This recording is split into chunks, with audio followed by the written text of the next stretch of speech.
Udara pagi di wilayah pinggiran kota Jawa Tengah itu selalu membawa bau tanah basah dan rumput liar.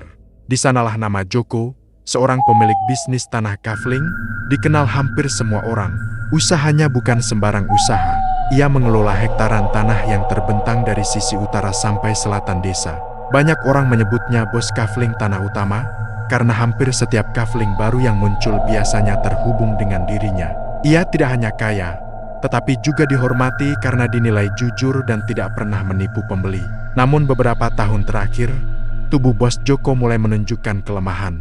Batuk tak beraturan, kaki lemas, kulit pucat, dan tubuh sering menggigil tanpa sebab jelas. Sang istri, Bu Sari, selalu setia merawatnya. Sebaliknya, anak sematawayangnya lebih sibuk mengurus bisnis pribadi di kota besar. Pulang hanya sesekali, dan itu pun tidak pernah lama. Karena kesehatan Joko sering memburuk, operasional bisnis pun sebagian besar dipegang oleh seseorang yang ia percaya sepenuhnya, Ipul. Lelaki ini sudah bekerja dengannya bertahun-tahun.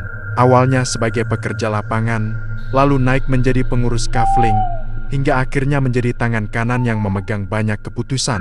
Bagi Joko, Ipul adalah tangan yang sanggup diandalkan. Namun bagi orang-orang di sekitar, ada sesuatu yang sulit ditebak dari tatapan Ipul.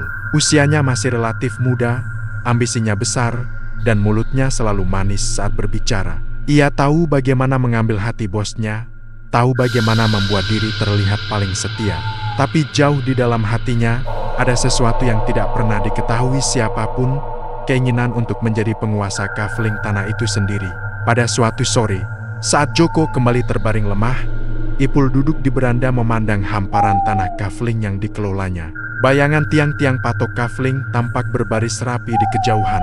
Kalau tanah-tanah ini jadi milikku, hidupku pasti berubah, gumamnya lirih. Ia tidak tahu bahwa ucapannya itu adalah bibit ambisi yang kelak menenggelamkannya dalam kegelapan. Beberapa tetangga dan pekerja sering melihat perubahan sikap Ipul. Ia lebih sering mengatur-atur sendiri, memutuskan harga, dan mulai berani menaikkan suara kepada pekerja lain. Jika ditegur, ia hanya tersenyum, santai dan berkata bahwa ia melakukannya demi kebaikan perusahaan. Tapi yang paling mengejutkan adalah bagaimana ia mulai merasa dirinya lebih pantas memimpin daripada Joko. Sakitnya bos itu dianggapnya sebagai peluang emas. Pada malam yang sepi, Ipul berjalan sendirian menyusuri jalan tanah menuju sebuah rumah tua yang dikenal orang-orang sebagai tempat tinggal seorang lelaki yang mampu melakukan hal-hal di luar nalar. Banyak orang yang takut melewatinya, apalagi setelah maghrib. Namun malam itu Ipul justru datang dengan langkah mantap. Rumah itu berdiri gelap, hanya diterangi lampu minyak kecil di ruang depan. Seorang lelaki tua berwajah keras duduk di sudut ruangan, memandangi Ipul seolah sudah tahu apa tujuannya datang. Kau ingin menyingkirkan seseorang, kata lelaki itu tanpa basa-basi.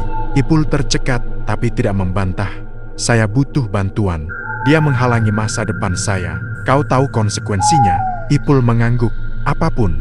Lelaki tua itu menutup mata sebentar, lalu mengangguk seakan sudah menimbang-nimbang permintaan itu dari dunia lain. Baik, tapi ingat, jalan ini tidak akan kembali seperti semula. Tak ada lagi kata yang keluar dari mulut Ipul malam itu. Hanya suara detak jantungnya yang terus berdebar, antara takut dan penuh harap.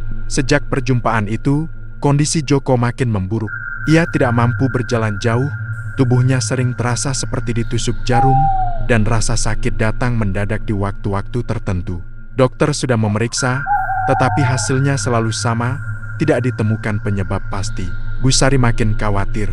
Ia merawat suaminya penuh cinta, mengusap keringat dingin di dahi, membuatkan minuman hangat, dan mencoba menguatkan diri meski matanya selalu sembab. Pak, kita ke rumah sakit saja lagi, ucapnya suatu malam. Joko hanya menggeleng. Sudah sering, Bu, tidak ada perubahan. Di sudut ruangan, Ipul melihat itu semua, dan alih-alih iba, ia justru merasa yakin bahwa jalannya menuju kekuasaan makin terbuka lebar.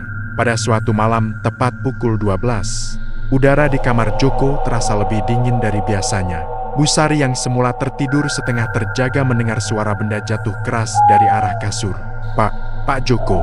Ia bangkit dan melihat suaminya sudah tergeletak di lantai.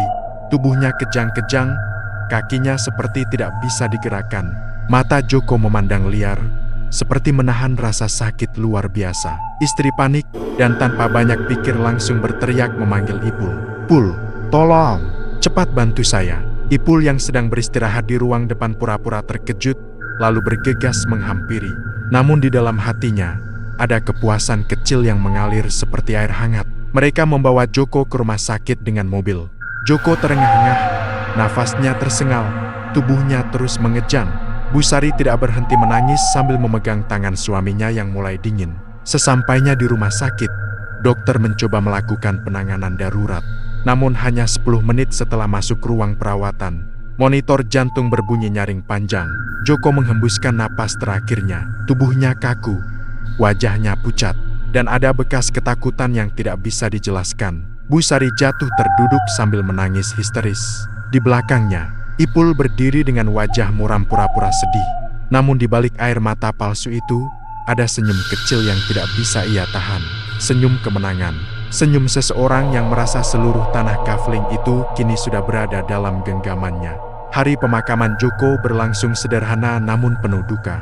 Langit mendung seakan ikut menangis bersama keluarga yang ditinggalkan. Di sekitar liang lahat, kerabat dan para pembeli Kafling berdiri dengan wajah muram. Sosok Joko selama ini dikenal baik, jarang membuat musuh, dan selalu membantu warga sekitar jika ada masalah. Kepergiannya yang mendadak membuat banyak orang tidak percaya. Bu Sari berdiri paling depan dengan mata sembab, wajahnya tidak berhenti diseka dengan tisu. Ia terasa rapuh, seperti kehilangan separuh dari dirinya. Sementara anak Joko, Dimas, baru tiba pagi itu setelah melakukan perjalanan dari luar kota. Ia terlihat bingung, sedih, sekaligus menyesal karena tidak berada di sisi ayahnya saat-saat terakhir. Di sisi lain, berdiri sedikit berjauhan, ada Ipul, wajahnya datar. Namun sesekali ia menunjukkan raut sedih agar tidak menimbulkan kecurigaan.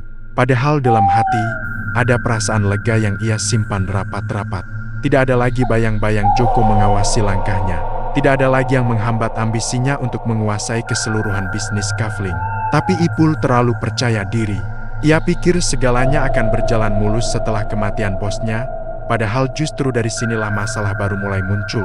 Usai pemakaman, keluarga dan beberapa orang dekat berkumpul di rumah duka. Suasana masih berat, beberapa orang berbicara pelan, ada yang hanya diam termenung. Bu Sari duduk di kursi panjang ditemani Dimas. Sementara Ipul mondar-mandir mengatur tamu, berperilaku seolah ia adalah tangan kanan keluarga yang paling setia. "Terima kasih sudah membantu mengurus semuanya, Pul," kata Bu Sari lirih. "Tidak apa-apa, Bu, saya hanya melakukan kewajiban saya," jawab Ipul dengan suara dibuat serendah mungkin, seolah mengandung empati. Dimas memperhatikan Ipul dengan alis sedikit berkerut. Ia memang tahu Ipul sudah lama membantu ayahnya, tapi sikap Ipul hari itu terasa terlalu sempurna, terlalu ingin terlihat baik. Namun ia menepis pikiran itu karena tidak ingin menambah berat suasana. "Selama ayah sakit, apa Ipul yang paling sering mengurus semuanya?" tanya Dimas. "Ya, Mas," jawab Ipul cepat. "Pak Joko sering memanggil saya kalau ada apa-apa. Saya selalu ada." Jawabannya terdengar meyakinkan, tetapi Dimas masih merasakan sesuatu yang tidak bisa ia jelaskan. Ada nada bangga yang tidak pas saat Ipul bicara, seperti orang yang sedang menunjukkan bahwa dialah yang paling berjasa. Beberapa hari setelah pemakaman, kehidupan perlahan mulai kembali berjalan. Namun bayang-bayang duka masih melekat kuat di rumah itu. Bu Sari sering terbangun malam-malam karena merasa mendengar suara langkah suaminya atau mencium aroma cologne yang biasa dipakainya. Dimas tinggal lebih lama dari biasanya untuk menemani ibunya. Suatu pagi, Dimas memutuskan untuk melihat lokasi Kafling ayahnya setelah sekian lama tidak mengunjunginya. Ia ingin memastikan semuanya aman.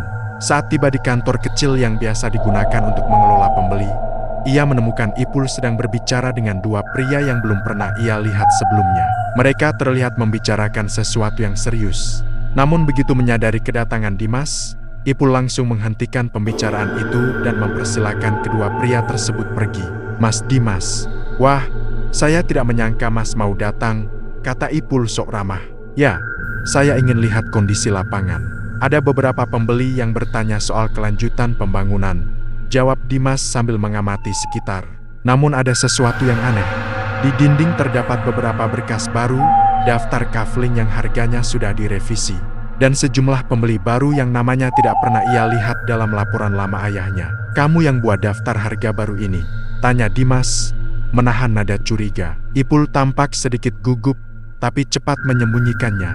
Iya mas, ini harga penyesuaian. Lumayan banyak pembeli baru yang minat. Tapi ini beda dari standar ayah, jawab Dimas pelan namun tegas. Ipul tersenyum kaku. Ya, kan kondisi sekarang berbeda. Mas, kita harus cepat ambil peluang. Jawaban itu membuat kecurigaan Dimas tumbuh. Ia berusaha tidak menunjukkannya. Tetapi di dalam pikirannya, ada pertanyaan lain yang lebih berat. Apakah perubahan ini dilakukan saat ayahnya masih hidup atau setelah? Sementara itu, Bu Sari di rumah semakin gelisah. Ia merasa kematian suaminya terlalu cepat, terlalu tiba-tiba. Malam-malam ketika Joko sakit sebelum jatuh dari kasur, ia merasa ada keanehan seperti suara langkah orang di luar kamar, atau angin dingin yang masuk melalui jendela padahal jendela tertutup. Awalnya ia pikir itu hanya bayangan perasaan, tapi setelah suaminya meninggal, kenangan itu justru makin terasa nyata. Pada suatu sore, Bu Sari mendatangi Dimas di halaman rumah. Mas, ibu mau tanya, sebelum ayah jatuh dari kasur malam itu, ibu merasa seperti ada sesuatu masuk ke kamar. Suhu mendadak dingin, angin terasa lain. Apakah itu normal? Dimas terdiam. Ia bukan orang yang percaya hal mistis, tapi mendengar ibunya bercerita seperti itu membuatnya memikirkan banyak hal yang tak ingin ia sentuh. Ayah, sempat bilang apa sebelum jatuh? Tanya Dimas. Bu Sari menggeleng pelan. Tidak, tapi wajahnya seperti ketakutan. Mas, seolah ada yang dia lihat. Hening sejenak. Dalam keheningan itu, pikiran Dimas kembali ke ekspresi Ipul di pemakaman terlalu tenang, terlalu siap, seolah kematian ayahnya bukan kejutan baginya. Bu, Dimas menelan ludah. Ibu lihat siapa yang pertama kali masuk kamar waktu ayah jatuh. Ipul, ibu yang memanggilnya. Dia cepat datang, sangat cepat, seperti sudah menunggu. Perkataan itu membuat dada Dimas serasa diremas. Ia tidak ingin menuduh tanpa bukti, tetapi potongan-potongan kecil mulai menyatu dalam pikirannya. Sementara Dimas dan Bu Sari mulai dibayangi pertanyaan besar, Ipul justru semakin berani. Ia mulai membuat pertemuan baru dengan pembeli dengan lebih percaya diri. Ia bertindak seolah dialah pemilik sah tanah kafling itu. Dalam pandangannya, keluarga Joko terlalu sibuk berduka untuk memperhatikan apa yang ia lakukan. Namun malam-malam tertentu, Ipul mulai merasakan sesuatu yang tidak ia duga, mimpi buruk. Ia sering terbangun dengan tubuh berkeringat dingin. Dalam mimpinya, Joko berdiri di tengah tanah kafling, menatapnya dengan mata yang kosong namun penuh kemarahan. Ada suara berbisik yang selalu mengulang, "Kau mengambil yang bukan milikmu." Ipul mencoba mengabaikannya. Ia bahkan berkata pada dirinya sendiri bahwa itu hanya rasa bersalah yang tidak perlu ia pedulikan. Bagaimanapun, tujuan sudah tercapai. Tidak ada jalan kembali. Tetapi mimpi itu datang lagi, setiap malam, dan semakin jelas. Sementara mimpi buruk itu menghantui Ipul, Dimas mulai mengumpulkan informasi. Ia melihat buku catatan ayahnya yang lama, mencocokkan daftar kafling, dan menemukan sejumlah transaksi yang janggal dalam 2 bulan terakhir periode ketika kesehatan ayahnya mulai menurun drastis. Semakin ia membaca, semakin besar rasa curiganya. Ada sesuatu yang tidak beres, gumamnya, dan untuk pertama kalinya sejak ayahnya meninggal, Dimas merasakan ketegangan yang membuat suasana rumah tampak berbeda. Seolah kematian Joko bukan akhir, melainkan awal dari sesuatu yang jauh lebih kelam. Sesuatu yang kini mulai menyingkapkan dirinya. Beberapa hari setelah Dimas memeriksa catatan-catatan ayahnya, suasana di rumah keluarga Joko perlahan berubah. Bukan lagi semata duka yang menguap dari setiap sudut ruangan, melainkan rasa curiga yang semakin menebal. Dimas mulai merasa bahwa kematian ayahnya bukan sekadar musibah atau penyakit akut yang tidak terdeteksi. Terlalu banyak kejanggalan, terlalu banyak hal yang tidak cocok satu sama lain. Sementara itu, Bu Sari masih berkutat dengan kesedihan yang tak kunjung mereda. Ia sering duduk termenung di kamar almarhum suaminya, memandangi baju-baju yang masih menggantung rapi. Tiap malam, ia merasakan getaran halus seperti ada yang berjalan di sekitar ranjang, membuat bulu kuduknya berdiri tanpa alasan. Suatu malam, Dimas duduk menemani ibunya yang terlihat kecapekan. Ketika Bu Sari mulai tertidur, Dimas mengambil kesempatan untuk membuka laci meja kecil di samping tempat tidur ayahnya. Ia menemukan obat-obatan, beberapa resep dokter, dan sebuah buku catatan kecil dengan sampul kulit coklat. Ia membuka halaman pertama. membaca tulisan tangan ayahnya yang sudah mulai goyah. Sakit ini aneh, bukan seperti biasa. Tubuh terasa seperti ditarik sesuatu. Tidak tahu harus percaya apa, tapi aku merasa ada yang tidak wajar. Dimas menelan ludah. Ia membalik halaman berikutnya. Ipul semakin sering di sini. Dia bilang ingin membantu. Tapi entah kenapa, aku merasa dia menyembunyikan sesuatu. Jantung Dimas berdegup lebih cepat. Halaman berikutnya membuatnya tertegun lama. Malam tadi aku terbangun. Ada bayangan hitam di sudut kamar. Tidak tahu mimpi atau nyata. Tapi saat aku bangun, Ipul berdiri di pintu. Katanya ia sedang lewat dan mendengar suara. Tapi rasanya seperti dia menunggu sesuatu terjadi. Dimas memejamkan mata. Semua rasa curiga yang sejak awal ia tahan, kini seolah menemukan celah untuk keluar dan menonjoknya tanpa ampun. Ayah, apa sebenarnya yang terjadi waktu itu? Bisiknya lirih. Keesokan paginya, Dimas memutuskan untuk mengunjungi lokasi kafling lagi. Ia ingin melihat langsung bagaimana Ipul bekerja. Terlalu banyak hal janggal yang butuh ia pastikan. Ketika ia tiba, Ipul sedang berbicara dengan beberapa pembeli. Nada bicaranya antusias, penuh kelincahan, seolah ia adalah pemilik tunggal tanah itu. Para pembeli mengangguk-angguk tanpa sadar bahwa orang yang mereka ajak bicara bukanlah pemilik sah. Dimas menunggu Ipul selesai sebelum mendekat. "Pul, bisa bicara sebentar?" tanyanya datar. "Oh, tentu, Mas. Ada apa?" Dimas menatap Ipul dengan sorot mata yang tidak lagi hangat. "Saya lihat kamu banyak mengubah daftar harga. Saya juga lihat ada transaksi baru yang tidak ada di catatan ayah.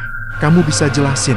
Ipul terdiam sepersekian detik, sekecil waktu yang mungkin tidak disadari orang biasa. Namun cukup bagi Dimas untuk melihat kegugupan yang berusaha disembunyikan. "Oh, itu. Jadi, Mas, saya lakukan itu karena permintaan pasar. Banyak yang mau beli lebih cepat. Jadi saya sesuaikan saja," jawab Ipul. "Tanpa izin keluarga?" tanya Dimas dengan nada sedikit tajam. Ipul tersenyum palsu. "Saya pikir Mas dan Bu Sari sedang berduka, jadi saya ambil keputusan supaya usaha tidak berhenti." "Keputusan atau kesempatan, Pul?" kata Dimas dingin. Ipul mengerutkan dahi. "Maksud Mas?" Dimas tidak menjawab. Ia hanya menatapnya lama, membuat Ipul merasa tidak nyaman. Sore itu, sebelum pulang, Dimas menemui beberapa pekerja lama yang dulu sering bekerja bersama ayahnya. Mereka sudah mengenal Joko bertahun-tahun. Salah satu dari mereka, Pak Rumbun, terlihat paling bisa dipercaya. "Pak, saya mau tanya sesuatu," kata Dimas setelah memastikan tidak ada orang lain yang mendengar. Pak Rumbun mengangguk. "Tanya saja, Mas. Waktu ayah saya mulai sakit, apakah ada hal aneh yang pernah Bapak lihat?" Pak Rumbun menatap kiri kanan sebelum menjawab pelan.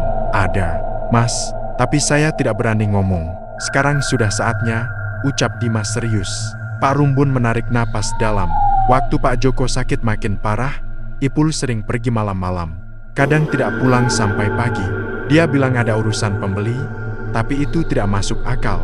Tidak ada pembeli yang ketemu pekerja malam-malam. "Lalu?" desak Dimas. "Dan satu lagi." Pak Rumbun makin menurunkan suaranya. "Saya pernah lihat Ipul pulang subuh dengan pakaian kotor tanah, seperti dari tempat yang tidak seharusnya." Dimas merasakan perutnya mengencang. "Tempat apa?" Pak Rumbun menelan ludah. "Rumah Mbah Suro." Nama itu langsung memotong napas Dimas. Mbah Suro adalah nama yang sudah lama beredar di desa. Dukun yang katanya bisa melakukan hal-hal yang tidak masuk akal. Orang-orang jarang menyebut namanya, karena takut apapun yang diucapkan bisa menjadi nyata. Dan Ipul datang ke tempat itu. "Pak, tolong jangan bilang siapapun saya tanya soal ini," kata Dimas tegas. Pak Rumbun mengangguk cepat. Malam itu, setelah makan malam, Dimas duduk bersama Bu Sari di ruang tamu. Hujan tipis mengetuk genting, membuat suasana semakin dingin. Dimas ingin bicara, tapi ia tahu kabar itu akan menambah beban ibunya. Namun ia tidak bisa menunda lagi. "Bu, ada yang perlu Mas bilang." Bu Sari menoleh dengan mata kelelahan. "Apa, Mas?" "Ada kemungkinan ayah bukan hanya sakit biasa." Bu Sari menegakkan tubuh. "Mas, apa maksudmu?" "Masih belum pasti, tapi banyak hal yang janggal. Catatan ayah, perubahan yang Ipul lakukan." Dan Dimas terhenti. Ia melihat wajah ibunya memucat. "Mas, jangan bilang Ipul." Suara Bu Sari bergetar. Dimas menarik napas panjang. "Mas belum punya bukti kuat, tapi ada kemungkinan besar dia terlibat." Air mata Bu Sari langsung jatuh. Kenapa? Kenapa Ipul tega pada ayahmu? Ayahmu selalu baik padanya. Dimas tidak bisa menjawab, karena ia tahu pertanyaan itu tidak punya jawaban yang mudah. Kadang, kebaikan justru menjadi celah bagi orang lain untuk mengambil kesempatan. Sementara itu, di tempat lain, Ipul duduk sendirian di rumah kontrakannya. Malam terasa lebih senyap dari biasanya. Hanya suara jangkrik dan desah angin yang berembus melalui celah pintu. Ia mencoba memejamkan mata, tapi begitu kelopak tertutup, wajah Joko langsung muncul dalam bayangannya. Matanya kosong, bibirnya kaku, tapi suaranya jelas. "Aku belum selesai denganmu, Pul." Ipul terlonjak bangun dengan keringat mengucur. "Ini cuma mimpi, cuma mimpi." Ia menenangkan diri, tapi kemudian terdengar suara ketukan pelan di pintu. Tok, tok, tok. Ipul menegang. Jam dinding menunjukkan pukul 12 malam. Ia menelan ludah. "Siapa?" Tidak ada jawaban. Tok, tok, tok. Suara itu lebih keras. Ipul meraih senter dan perlahan berjalan menuju pintu. Tangan kanannya gemetar ketika menyentuh gagang pintu. Saat ia buka tidak ada siapapun. Hanya angin dingin yang menyelinap masuk, membawa aroma tanah basah dan bau cologne yang sangat dikenalnya. Cologne yang dulu selalu dipakai Joko. Ipul menutup pintu secepat mungkin dan mundur sampai tubuhnya menabrak kursi. Dadanya naik turun cepat. Malam itu, Ipul baru benar-benar mengerti, ia mungkin telah menyingkirkan Joko secara duniawi. Tapi ada sesuatu yang tidak bisa ia singkirkan. Sesuatu yang kini mulai menghantuinya. Dan itu baru permulaan. Sejak kejadian ketukan tengah malam itu, kehidupan Ipul berubah drastis. Setiap malam ia gelisah, tidak bisa tidur, dan selalu merasa ada yang mengawasinya. Sebelum kematian Joko, ia merasa hidupnya seperti berada di puncak kemenangan bebas, kuat, dan tak tersentuh. Namun setelah lewat beberapa hari, kemenangan itu berubah menjadi rasa takut yang sulit dijelaskan. Di sisi lain, Dimas semakin serius menginvestigasi catatan dan jejak bisnis ayahnya. Tak hanya mencurigai tindakan Ipul, ia mulai membandingkan tanggal-tanggal transaksi, waktu Joko jatuh sakit, hingga perubahan sikap yang terjadi beberapa minggu sebelum kematian itu. Semua benang merah perlahan membentuk pola yang tidak ingin ia lihat, tapi mau tidak mau harus ia hadapi. Suatu pagi, Dimas kembali mendatangi kantor Kafling. Ia mencoba menahan emosinya agar tidak terbawa prasangka. Namun hati dan pikirannya terus terhimpit oleh catatan-catatan ayahnya yang terasa seperti pesan terakhir. Ia masuk ke kantor dan melihat Ipul duduk sambil memeriksa tumpukan map. Namun kali ini, wajah Ipul tampak berbeda. Mata cekung, kulit pucat, dan gerakan tubuhnya gelisah seperti orang yang sedang dikejar sesuatu. "Pagi, Pul," sapa Dimas. Ipul mengangkat kepala pelan. "Oh, Mas Dimas." "Pak pagi, Mas." Dimas memperhatikan bagaimana Ipul bahkan kesulitan merespon dengan tenang. Seperti orang yang kurang tidur berhari-hari. "Kamu kelihatan tidak sehat," kata Dimas. Ipul memaksa senyum. "Cuma kurang istirahat, Mas. Banyak pembeli datang, saya harus urus semuanya. Terlalu banyak sampai lupa jaga diri sendiri," tanya Dimas. "Ya, mungkin." Dimas menatapnya lebih lama. Ia bisa merasakan ada yang salah, bukan hanya terkait bisnis, tetapi juga kondisi mental Ipul sendiri. "Saya mau lihat daftar transaksi bulan terakhir," kata Dimas langsung. Ipul tersentak kecil. "Daftar transaksi, Mas? Saya rasa saya yang minta," potong Dimas. Nada Dimas terdengar sangat berbeda, tegas dan tidak mau dibantah. Ipul akhirnya bangkit pelan dan mengambil map dari laci. Saat Ipul menyerahkan map itu, tangan mereka hampir bersentuhan. Dimas merasakan tangan Ipul dingin seperti es. "Kamu benar-benar tidak sehat, Pul," ucap Dimas. "Bukan apa-apa, Mas. Cuma lelah," jawab Ipul cepat. Tetapi ada getaran dalam suaranya, seperti orang yang sedang menyembunyikan sesuatu jauh di dalam hati. Setelah keluar dari kantor, Dimas membuka map itu di dalam mobil. Ia memeriksa satu persatu tanggal dan tanda tangan. Semakin ia membaca, semakin jelas bahwa transaksi memang tidak wajar. Ada beberapa pembeli yang tidak cocok dengan daftar lama ayahnya. Ada selisih harga, ada uang yang entah masuk kemana. Namun hal yang paling mengusiknya adalah sebuah catatan kecil di salah satu halaman. Tanda tangan Joko terlihat berbeda. Dimas mengernyit. Tinta tanda tangan itu tampak lebih gemetar, seperti ditulis orang yang sedang menahan sakit luar biasa. Ia membandingkannya dengan tanda tangan lama di buku catatan ayahnya. Joko memang sakit sebelum meninggal, tetapi tanda tangan ini terlihat jauh lebih buruk, seolah ditulis dalam kondisi tidak sadar. "Pul, kamu sebenarnya menyembunyikan apa?" gumam Dimas. Sementara itu, Ipul kembali ke rumah kontrakannya sebelum sore. Ia benar-benar tidak kuat berada di kantor lebih lama. Kepalanya terasa berat, pikirannya kacau, dan suara-suara aneh mulai muncul lagi. Saat ia menutup pintu rumah, terdengar suara lirih seperti bisikan. "Pul, Pul." Ipul menoleh cepat. Tidak ada siapa-siapa. Ia mundur dan menabrak meja kecil. Sen terjatuh ke lantai dan terguling pelan. "Siapa di sana?" teriaknya. Namun jawabannya hanyalah keheningan. Ia meraih segelas air, meminumnya terburu-buru, tangan gemetar. Tepat saat ia hendak duduk, suara itu terdengar lagi lebih dekat. "Kau mengambil yang bukan milikmu." Suara itu seperti napas seseorang yang sangat dikenalnya. Napas berat, napas seseorang yang dulu sering memanggilnya saat membutuhkan bantuan. Ipul menjatuhkan gelas dan berlari ke kamar. Ia menutup pintu, memegangi rambutnya sambil menarik napas cepat. "Aku tidak salah. Aku tidak salah. Ini semua untuk masa depan," gumamnya seperti orang linglung. Namun suara itu muncul lagi, kali ini dari dalam kepalanya. "Pul, aku melihatmu. Aku tidak salah," teriak Ipul, menutup telinga. Tapi suara itu tidak berhenti. "Aku melihatmu malam itu." Ipul menghentikan teriakannya. Wajahnya memucat. Malam itu apa?" bisiknya. "Waktu kau berdiri di pintu kamar. Sebelum aku jatuh." Tubuh Ipul lemas. Lututnya bergetar hebat hingga ia hampir terjatuh. Ia ingat malam ketika Joko jatuh dari kasur. Ia ingat bagaimana ia berdiri di pintu kamar, menunggu sesuatu terjadi, menunggu Joko tidak bisa bangun lagi. Ia ingat semuanya. Aku cuma ikut perintah. Aku cuma mau masa depan yang lebih baik." Namun suara itu tidak membalas. Ia hanya merayap perlahan seperti kabut dingin yang menelusup ke dalam tulang. Di rumah, Dimas memeriksa catatan-catatan ayahnya lagi. Kali ini ia membuka halaman yang sebelumnya ia lewatkan. Dan di antara tulisan-tulisan tangan Joko, ada sebuah lembaran kertas yang sedikit robek di tepinya. Tulisan itu singkat. "Kalau sesuatu terjadi padaku, lihat siapa yang paling cepat mengambil alih." Dimas memegang kertas itu lama. Tubuhnya bergidik. Ini bukan pesan biasa, ini seperti peringatan terakhir. "Ayah, apakah ayah sudah tahu?" gumamnya. Ia menutup buku itu dan memandang ke arah ruang tamu, di mana ibunya duduk sendirian menatap foto suaminya.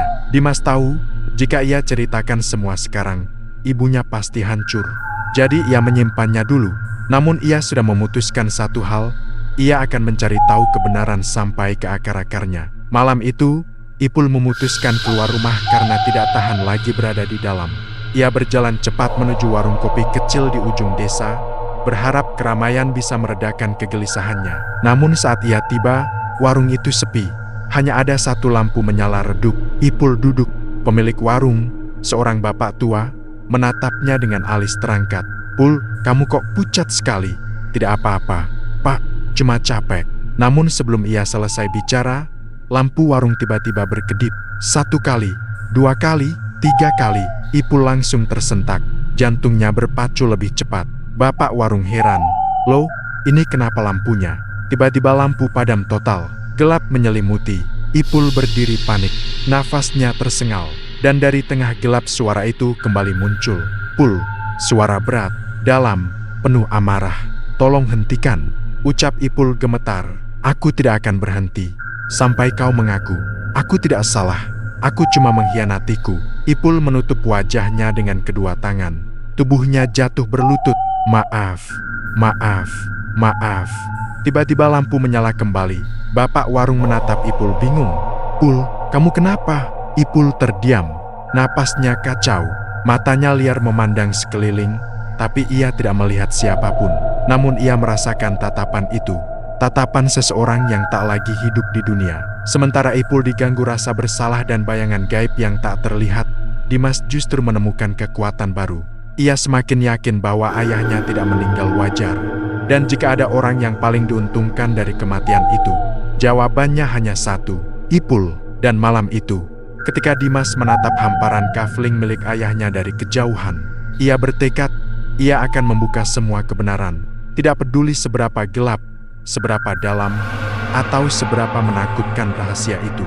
Karena kebenaran sudah mulai menampakkan dirinya, dan tidak ada jalan kembali. Sejak pemakaman Joko lewat beberapa minggu, suasana di kompleks Kafling itu berubah drastis. Para pekerja masih melakukan aktivitas seperti biasa, namun ada semacam kegelisahan yang tak bisa dijelaskan. Mereka bekerja dengan perasaan aneh, seakan-akan ada sesuatu yang hilang, sesuatu yang membuat mereka dulu merasa aman. Kepergian Joko meninggalkan lubang besar, bukan hanya dalam keluarganya, tetapi juga dalam kehidupan para pekerja yang selama ini bergantung pada kebijaksanaannya. Ipul, di sisi lain, berjalan dengan dada terangkat. Ia tampak semakin percaya diri, seolah seluruh dunia kini berada di genggamannya. Ia berbicara lebih keras dari biasanya, memerintah dengan nada yang tak memberi ruang untuk membantah. Orang-orang mulai memperhatikan perubahan sikapnya. Sebagian merasa curiga, sebagian hanya memilih diam karena takut kehilangan pekerjaan. Namun dalam sorot orang-orang itu, ada satu tatapan yang selalu tajam. Pardi, penjaga malam yang telah bekerja untuk keluarga Joko selama lebih dari 20 tahun. Dialah yang sering melihat perubahan-perubahan kecil tapi mencurigakan, baik sebelum maupun sesudah Joko wafat. Sementara itu, di rumah keluarga Joko, sang istri masih terjebak dalam kesedihan. Rambutnya yang dulu selalu disanggul rapi kini sering dibiarkan acak-acakan. Matanya bengkak karena tangis berkepanjangan. Ia tak bisa tidur nyenyak. Setiap kali memejamkan mata, wajah almarhum suaminya muncul dengan jelas. Tubuh pucat, napas tercekik, dan akhirnya hening. Kadang ia berpikir, apa benar ini penyakit? Atau ada hal lain yang tidak aku ketahui? Pertanyaan itu berputar-putar, semakin lama semakin membuat dadanya sesak. Ia ingin mencari tahu, tapi ia tidak tahu harus mulai dari mana. Anak semata wayangnya juga sibuk dengan usahanya sendiri, meski sesekali datang untuk menemaninya. Namun percakapan mereka selalu berujung pada kesedihan. "Bu, mungkin ini memang sudah jalan hidup," kata anaknya suatu sore. Istrinya mengangguk, tapi jauh di dalam kepalanya, sesuatu berkata tidak. Perasaannya seperti ditarik ke suatu kebenaran yang belum terungkap. Di balik semua itu, Ipul mulai terjebak dalam euforia kemenangan. Ia pikir semuanya telah berjalan sempurna. Tanah-tanah Kafling semakin luas wilayahnya, transaksi berjalan cepat, dan beberapa pengembang kecil mulai melirik kerja sama dengannya. Ia mulai mengambil keputusan tanpa meminta pendapat siapapun. Namun, di tengah kesibukannya menikmati posisi baru itu, ada sesuatu yang mengganggunya, kejadian-kejadian kecil yang tak pernah dialaminya sebelumnya. Pada suatu malam, ketika Ipul menutup kantor Kafling sendirian, ia mendengar suara seperti seseorang memanggil dari kejauhan. Suara berat, dalam, serak, dan sangat mirip suara Joko. Ipul mengibaskan kepalanya, mencoba menepis pikiran itu. Ia tahu pikirannya sedang lelah, tapi suara itu terdengar lagi. "Pul, kali ini lebih dekat." Ipul membeku. Tangannya gemetar ketika mematikan lampu kantor. Ia menoleh ke belakang, tapi tak ada siapa-siapa. Namun bulu kuduknya berdiri seperti disentuh hawa dingin dari dunia lain. Ia buru-buru mengunci pintu dan pulang tanpa menoleh lagi. Sesampainya di rumah, Ipul menghempaskan tubuhnya ke kursi. Ia menarik napas panjang dan tertawa kecil mencoba menenangkan diri. "Apa aku mulai gila?" gumamnya, tapi perasaan itu tidak hilang. Malam itu ia tidur dengan lampu menyala. Beberapa hari kemudian, Pardi datang ke rumah keluarga Joko. Ia memiliki banyak hal yang ingin dikatakan, tetapi ia ragu apakah ini saat yang tepat. Namun ketika melihat kondisi sang istri yang lemah dan penuh duka, ia memutuskan untuk berbicara. "Bu, saya mau bicara soal malam sebelum Pak Joko dibawa ke rumah sakit." Istri Joko menatapnya dengan mata yang mulai terbuka lebar. "Ada apa, Di? Ada sesuatu yang kamu lihat?" Pardi mengangguk pelan.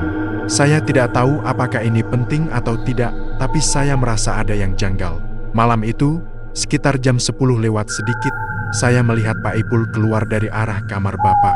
Waktu itu saya pikir dia cuma membantu, tapi setelah kejadian ini, saya merasa ada yang tidak beres." Istri Joko membeku. Suara Pardi seperti petir yang menghantam hatinya. Dia keluar dari kamar. Malam itu, suaranya bergetar. "Iya, Bu," tapi raut wajahnya bukan seperti orang yang sedang menolong. Dia tampak gelisah. "Awalnya saya tidak peduli, tapi sekarang saya menyesal tidak bertanya." Ucapan itu membuat dada istri Joko panas. Seperti ada bara amarah yang sejak lama menunggu untuk menyala. "Kenapa kamu baru bilang sekarang, Di?" Pardi menunduk. "Maafkan saya, Bu. Saya takut salah. Tapi setelah melihat perubahan sikap Pak Ipul beberapa hari ini, saya merasa saya harus bicara." Ada keheningan panjang. Istri Joko menutup wajahnya dengan kedua tangan. Ketika ia menurunkannya kembali, matanya sudah berubah. Air matanya belum kering, tapi ada tekad baru yang tumbuh. "Terima kasih, Di. Kamu telah membantu saya melihat sesuatu yang selama ini saya rasakan." Pardi mengangguk. "Kalau ibu mengizinkan, saya akan bantu cari tahu lebih dalam." Istri Joko mengangguk pelan. "Tolong, Di. Saya harus tahu kebenaran tentang kematian suami saya." Sementara itu, Ipul semakin tenggelam dalam ambisi. Ia tidak tahu bahwa roda takdir mulai berputar ke arahnya. Ia tidak tahu bahwa seseorang mulai mengawasi setiap langkahnya. Ia tidak tahu bahwa kebohongannya akan mulai terurai. Sedikit demi sedikit, yang ia tahu hanyalah satu hal, ia telah berhasil. Namun malam itu, ketika ia menatap cermin, ia melihat sesuatu yang membuat napasnya tercekat. Untuk sekejap, hanya sekejap, cermin itu memantulkan wajah lain di belakangnya. Wajah seseorang yang sudah mati. Wajah Joko. Ipul menjerit.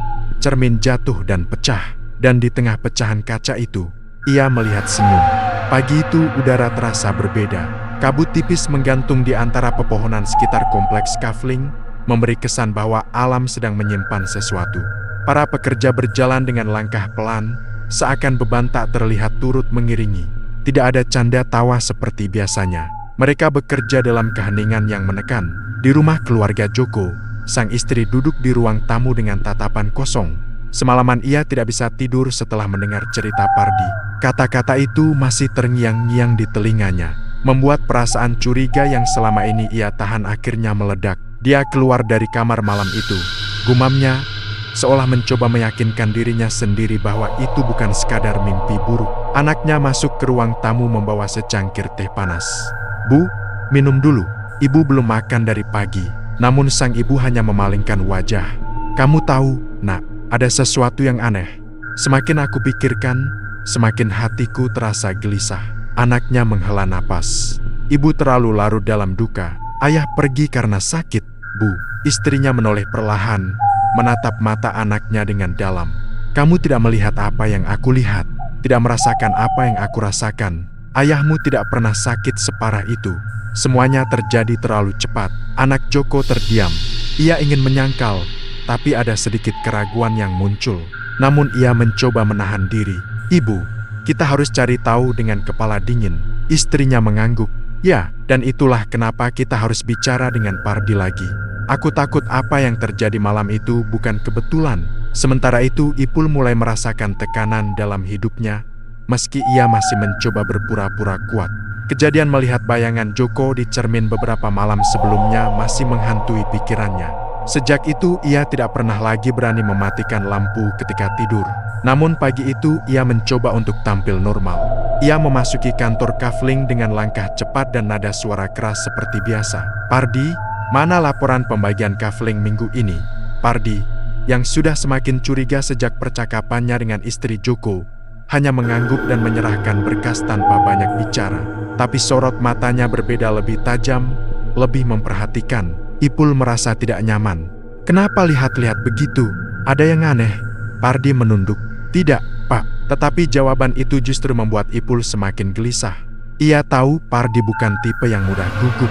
Ada sesuatu yang disembunyikannya. Dan itu membuat hati Ipul seperti diinjak batu besar. Sebelum ia sempat bertanya lebih jauh, ponselnya bergetar.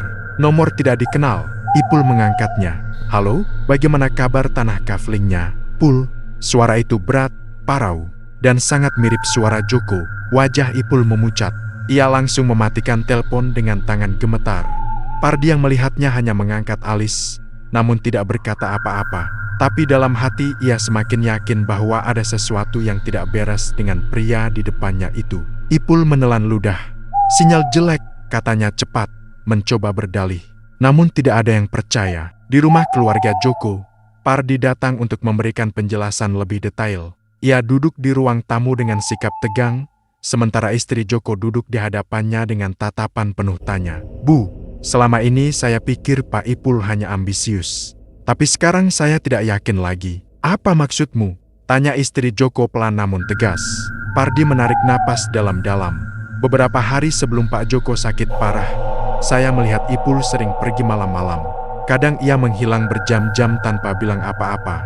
Waktu saya tanya, dia hanya bilang ada keperluan bisnis. Keperluan bisnis jam 12 malam. Tanya istri Joko dengan nada penuh kecurigaan. Pardi menggeleng. Itu yang buat saya heran. Anak Joko yang sejak tadi mendengarkan, kini maju sedikit.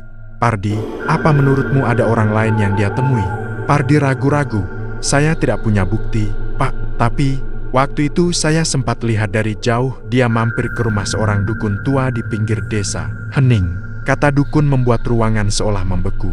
Istri Joko menutup mulutnya dengan kedua tangan. Anaknya menatap kosong, mencoba memproses informasi itu. Kenapa kamu tidak bilang dari dulu? Suara sang istri pecah. Saya takut salah, Bu. Tapi setelah melihat kondisi Bapak waktu terakhir, saya menyesal tidak cerita lebih cepat. Ada jeda panjang. Lalu istri Joko bersuara lagi, kali ini lebih mantap. Pardi, apa kamu mau membantu saya untuk mencari bukti? Pardi mengangguk tanpa ragu. Saya siap, Bu.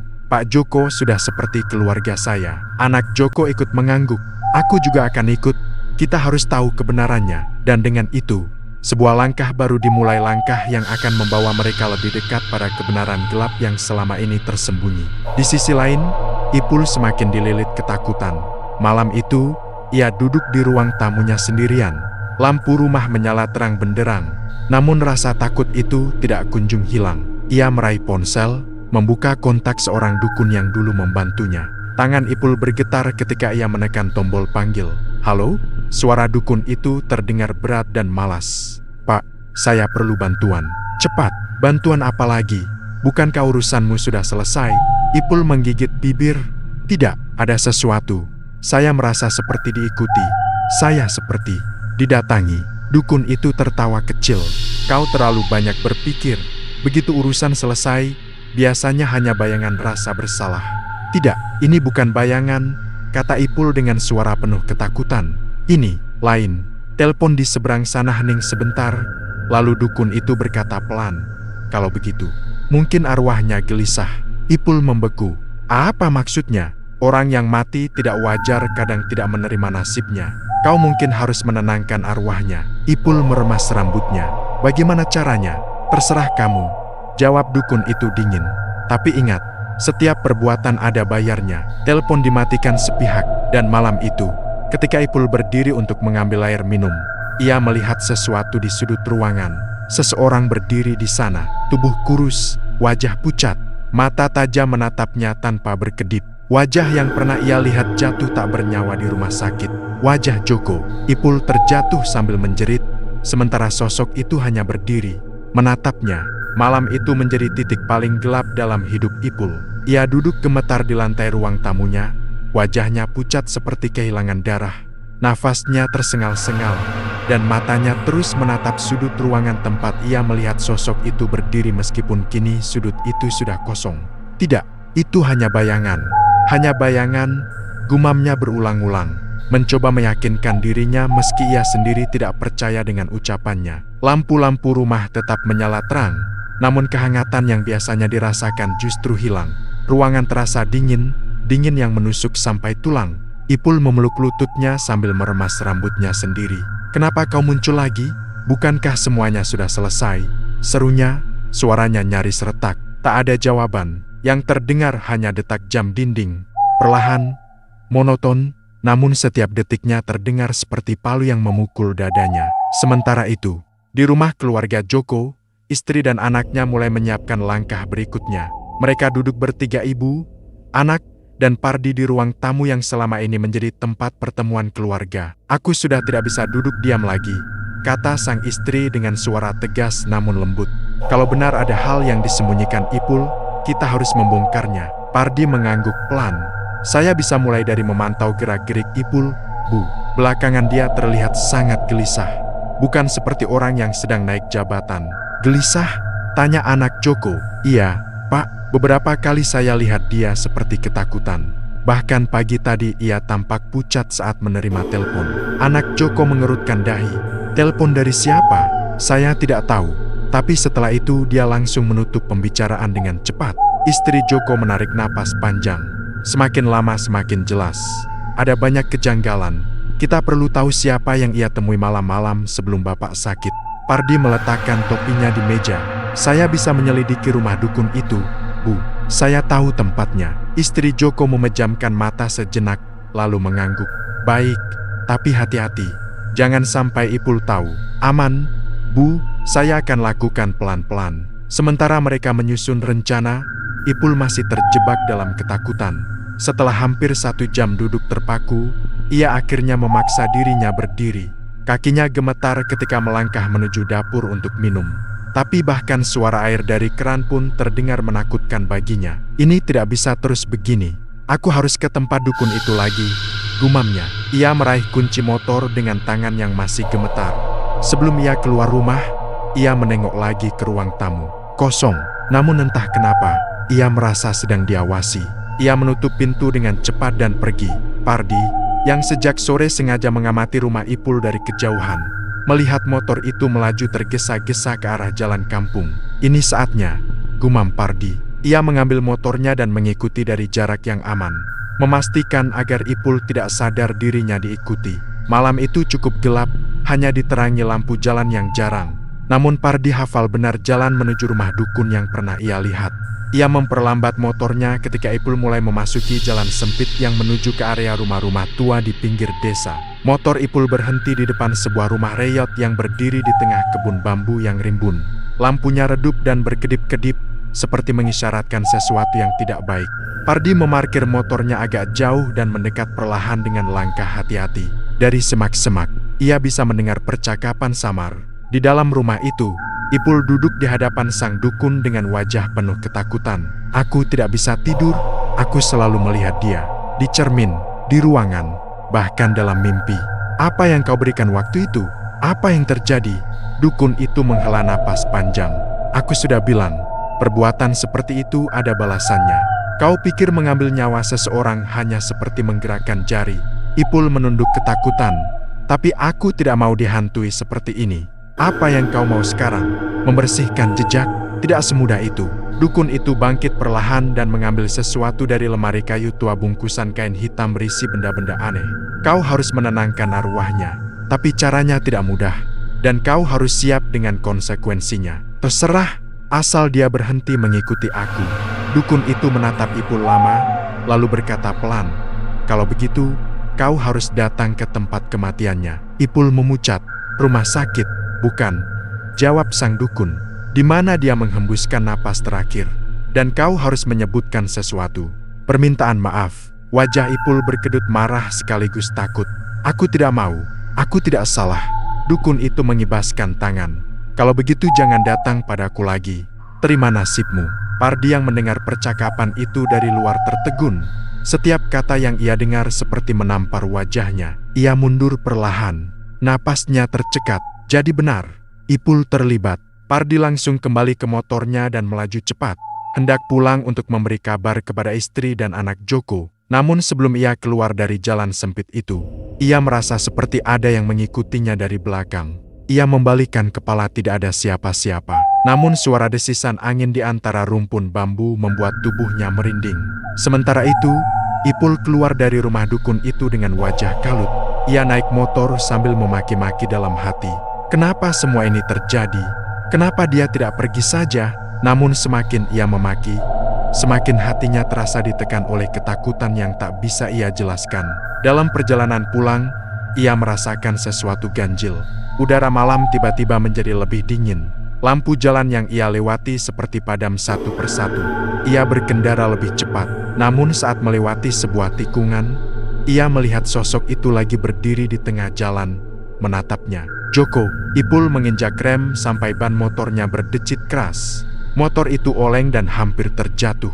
Ia menutup mata sekilas dan ketika membuka mata lagi, sosok itu sudah hilang. Dada Ipul naik turun cepat. Aku akan gila. Aku akan gila kalau begini terus. Ia akhirnya tiba di rumah, namun ketakutan itu mengikuti sampai ia masuk ke dalam. Dan ketika ia menutup pintu, suara berat terdengar dari belakangnya. Pul. Ipul menjerit sekuat tenaga. Di sisi lain, Pardi akhirnya tiba di rumah keluarga Joko. Nafasnya tersengal. Keringat mengucur meski udara malam dingin. Istri Joko dan anaknya bergegas menyambutnya. "Kenapa kau tampak ketakutan, Di? Apa yang terjadi?" tanya sang istri. Pardi menelan ludah. Wajahnya pucat. "Bu, Pak, saya sudah dengar semuanya." Ipul mengaku tidak langsung, tapi dari kata-katanya, jelas dia terlibat dalam kematian Pak Joko. Ruangan itu mendadak sunyi. Istri Joko memejamkan mata. Anaknya mengusap wajahnya dengan kedua tangan. Pardi menambahkan, dan dia tidak hanya terlibat, dia ketakutan sekarang. Ketakutan pada arwah Pak Joko. Anak Joko berdiri, tatapannya berubah tajam. "Ini sudah saatnya kita buka semuanya.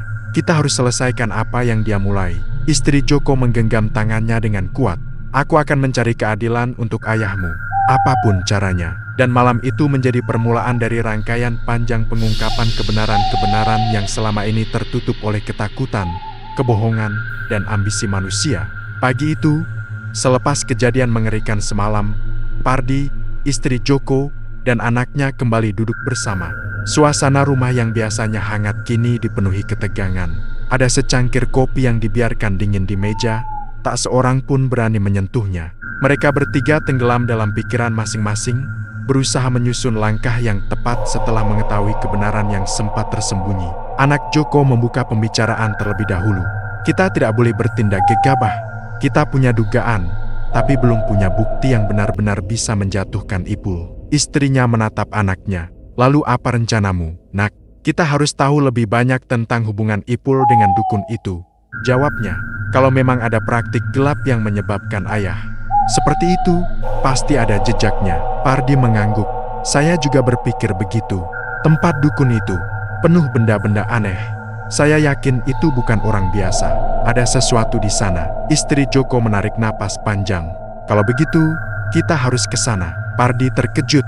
"Bu, itu berbahaya. Orang seperti itu tidak suka didatangi sembarangan." "Tapi aku tidak bisa duduk diam lagi," ujar istri Joko.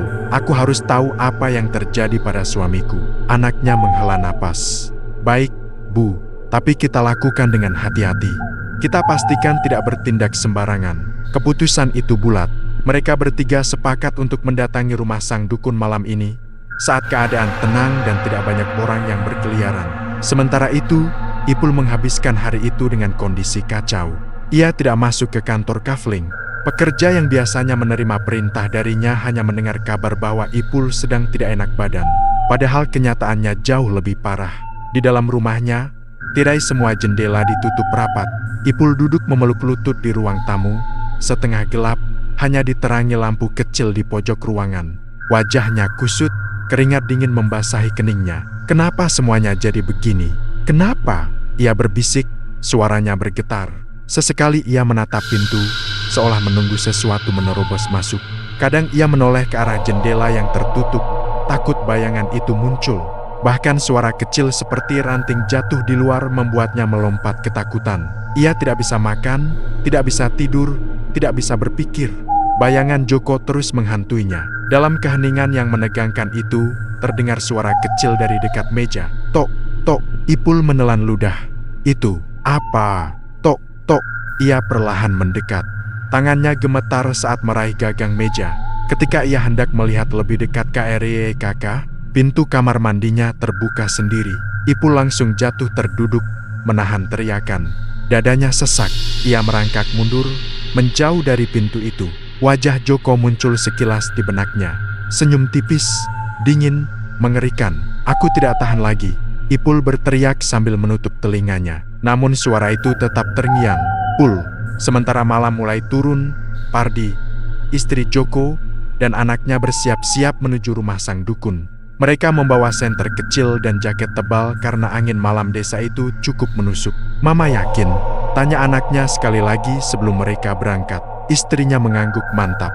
"Ini bukan soal keberanian lagi. Ini soal kebenaran." Pardi menatap keduanya. "Saya di depan. Kalau ada apa-apa, langsung mundur." Mereka berjalan menyusuri jalan kampung yang sepi. Lampu-lampu jalan jarang, hanya menyala di beberapa titik. Semakin jauh mereka berjalan, semakin gelap suasana. Deretan bambu di kanan kiri membentuk bayangan seperti tangan-tangan yang menjulur. Beberapa kali, angin menembus celah batang bambu, menghasilkan suara gesekan yang membuat bulu kuduk berdiri. Setibanya mereka di depan rumah sang dukun, suasana terasa lebih suram dari sebelumnya. Lampu rumah itu berkedip-kedip seperti lilin yang hampir padam. Pardi menelan ludah. "Bu, Pak, kalau ibu tidak siap, kita bisa tunda." Istri Joko melangkah maju. "Tidak, Di. Aku sudah terlalu lama menunggu." Ia mengetuk pintu dengan tangan bergetar namun tegas. "Tok, tok, tok." Tidak ada jawaban. Ia mengetuk lagi. "Tok, tok." Masih tidak ada. Anaknya mulai gelisah. "Bu." Mungkin dia tidak ada sebelum ia selesai bicara. Pintu itu terbuka perlahan dengan suara berdecit. "Ceriaka." Ruangan di dalam terlihat gelap. Hanya ada satu lampu panjut di sudut, memantulkan cahaya kuning redup. Bau dupa bercampur tanah basah memenuhi udara. "Silakan masuk." Suara itu muncul dari dalam. Dalam gelap, terlihat sosok sang dukun sedang duduk di lantai. Ada jeda panjang sebelum akhirnya mereka masuk. Begitu berada di dalam rumah itu, istri Joko merasakan hawa berat, seolah ruangan dipenuhi sesuatu yang tidak terlihat. Dukun tua itu menatap mereka bertiga tanpa ekspresi. "Aku sudah tahu kalian akan datang," katanya pelan. Istri Joko menahan napas. "Kalau begitu, kau juga tahu apa yang ingin kami tanyakan?" Dukun itu mengangguk. "Kalian ingin tahu tentang kematian suami kalian?" Ruangan mendadak terasa lebih dingin. Pardi menggenggam senter kecilnya erat-erat. "Aku tidak bisa mengatakan banyak," lanjut sang dukun. "Karena yang kalian cari adalah kebenaran yang telah lama dibungkam oleh manusia, bukan olehku." Anak Joko maju selangkah. "Apakah Ipul datang ke sini sebelum ayah meninggal?"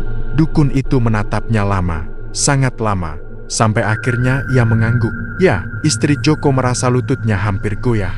"Untuk apa dia datang?" Suara sang dukun menjadi lebih rendah, hampir seperti bisikan, "Untuk meminta sesuatu yang seharusnya tidak pernah diminta." Ruangan itu terasa sesak. Istri Joko menutup mulutnya, menahan tangis. Anaknya menggertakkan gigi. Pardi mengepalkan tangan. Dukun itu melanjutkan, "Dan sekarang, apa yang ia lakukan telah memantul kembali pada dirinya." Istri Joko menatap dukun itu dengan mata berkaca-kaca. "Apa, suami saya dibunuh?" Dukun itu menatap lantai. "Aku hanya memberikan apa yang diminta.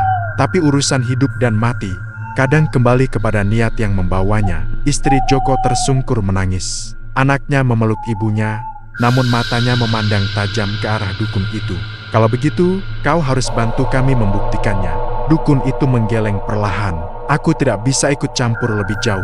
Yang bisa kalian lakukan sekarang hanyalah membiarkan kebenaran itu muncul dengan sendirinya. Orang yang bersalah akan dihukum oleh perbuatannya sendiri." Ia menoleh pada Pardi. "Dan kalian harus siap menghadapi apapun yang muncul setelah ini." Pardi menelan ludah. "Apa maksudmu?"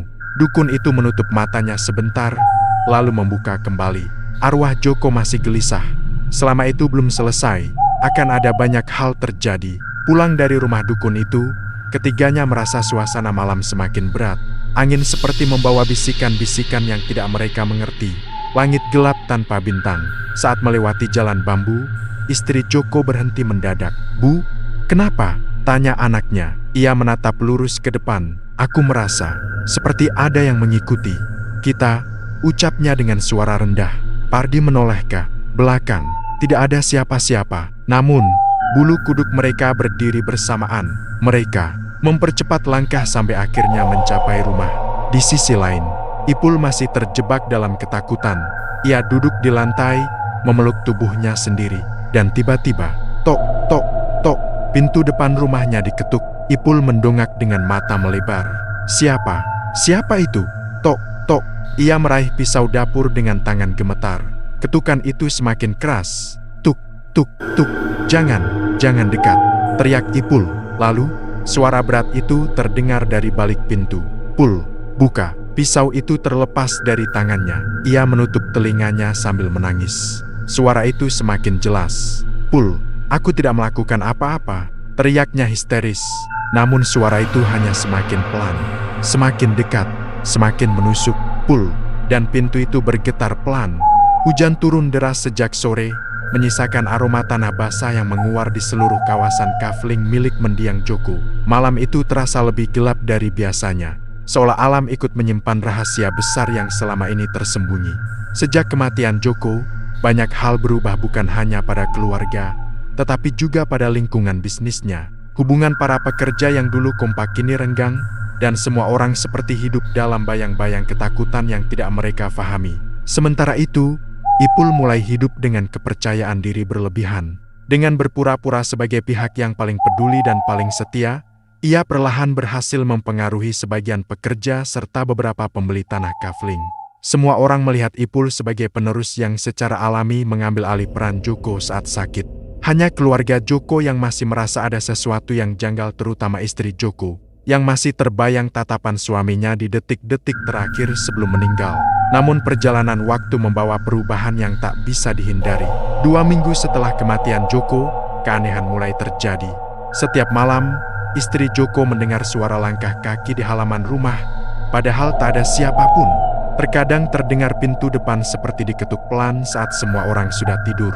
Anak sematawayang Joko yang biasanya berlogika rasional pun mulai merasakan hal yang sama. Ia beberapa kali menemukan foto ayahnya terjatuh dari rak, padahal sebelumnya tergantung sangat kokoh.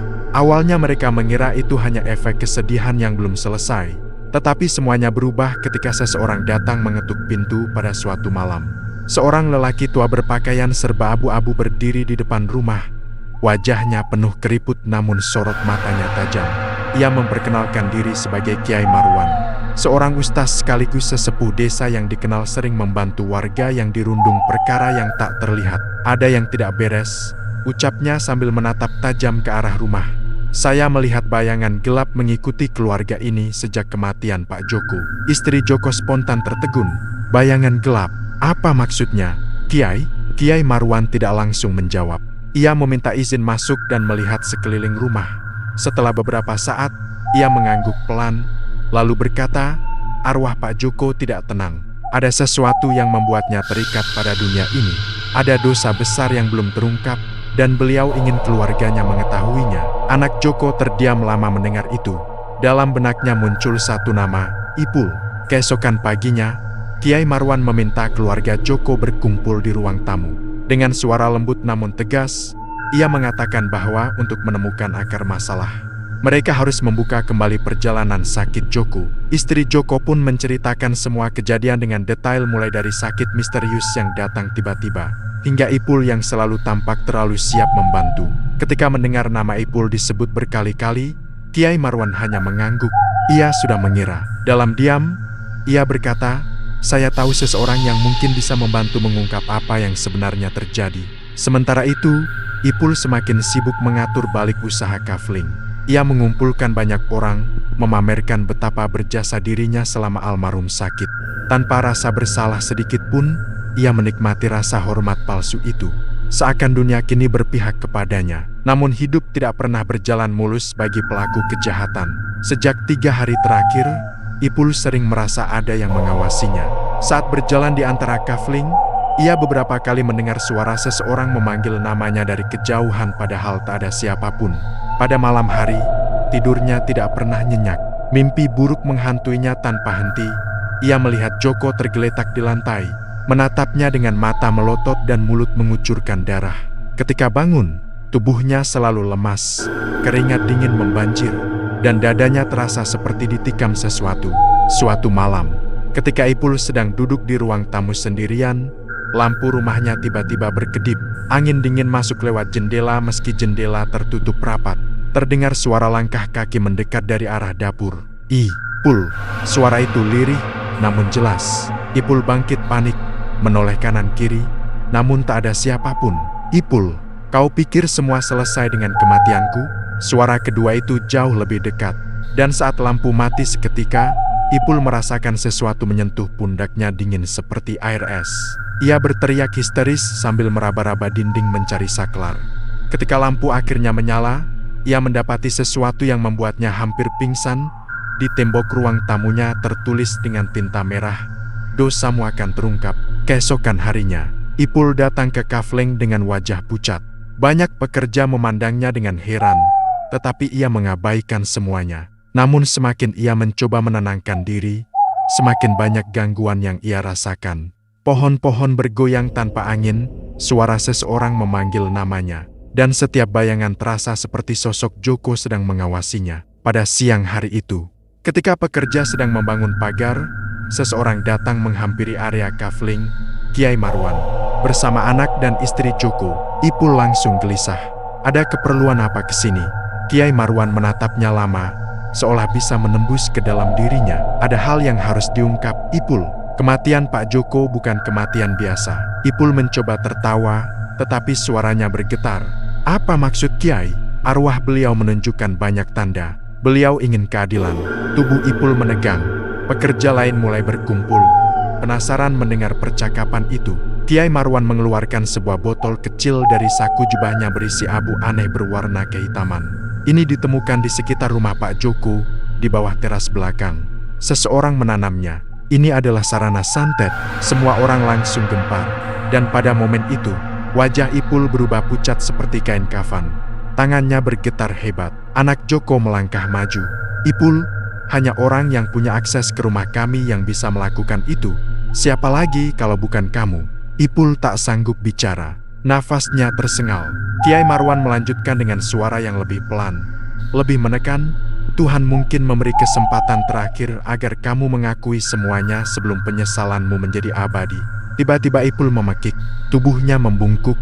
Kedua tangannya menutupi kepala. Ia berteriak seakan ada sesuatu yang menyerang pikirannya. Maafkan saya yang menyuruh menyantet Bos Joko. Semua orang membeku. Ipul menangis terisak, suaranya pecah. Saya ingin mengambil alih semuanya. Saya ingin dia cepat mati. Saya tidak tahan melihat dia masih kuat, masih dipercaya. Saya pikir kalau dia pergi, semuanya jadi milik saya. Ia jatuh berlutut, tubuhnya gemetar seperti disambar petir. Pada saat itu, angin besar bertiup melewati kafling.